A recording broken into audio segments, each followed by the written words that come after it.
దోసలు వేసేటప్పుడు ప్యాన్కి అతుక్కోకుండా ఆనియన్ యూజ్ చేయకుండా దోసలు పర్ఫెక్ట్గా ఎలా వేయాలనేది ఈ వీడియోలో ఎక్స్ప్లెయిన్ చేస్తాను. ఫస్ట్ అయితే మనం దోసలు వేసేటప్పుడు ఫస్ట్ దోసకి ఆయిల్ అనేది ఎక్కువ అప్లై చేసుకోవాలి.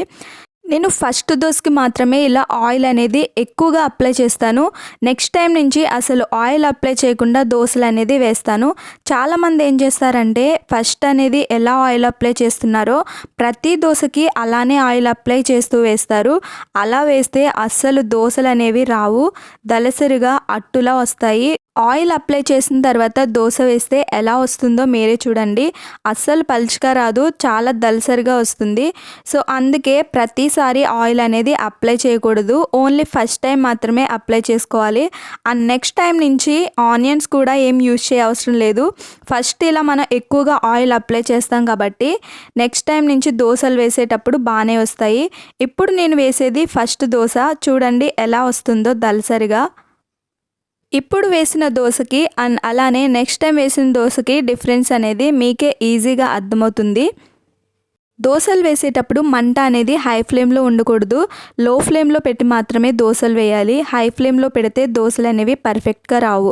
ఇప్పుడు చూసారా ఫస్ట్ దోస అనేది ఎలా ఉందో, అస్సలు పర్ఫెక్ట్గా రాలేదు కదా. ఇప్పుడు మనం సెకండ్ దోస వేసి చూద్దాం. ఇప్పుడు మీరు చూడండి, నేనైతే ఆయిల్ అనేది అప్లై చేయలేదు, అలానే ఆనియన్ కూడా యూజ్ చేయలేదు. దోస చూడండి ఎంత పర్ఫెక్ట్గా వస్తుందో.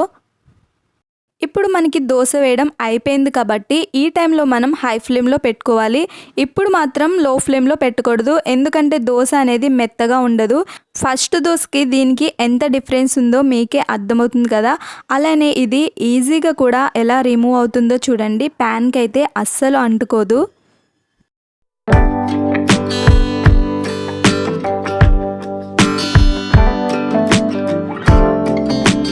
ఇప్పుడు కూడా నేను దోస వేసేటప్పుడు ఆయిల్ అనేది అస్సలు అప్లై చేయలేదు. మంటని లో ఫ్లేమ్లో పెట్టి దోస వేస్తున్నాను. ఇప్పుడు కూడా చూడండి దోస అనేది ఎంత పర్ఫెక్ట్గా వస్తుందో. మన ఆనియన్ యూజ్ చేయకపోయినా, ఆయిల్ అప్లై చేయకపోయినా దోస అనేది చాలా ఈజీగా ప్యాన్కి అంటుకోకుండా వస్తుంది.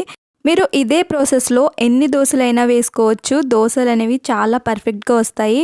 అలానే దోసలోకి కాంబినేషన్గా పల్లి చట్నీ చాలా బాగా సెట్ అవుతుంది. ఆ కాంబినేషన్తో ఈ దోసలు తింటే టేస్ట్ మాత్రం అద్దరిపోతుంది. మీకు ఈ వీడియో కనుక నచ్చితే ప్లీజ్ మన ఛానల్ని తప్పకుండా సబ్స్క్రైబ్ చేసుకోండి.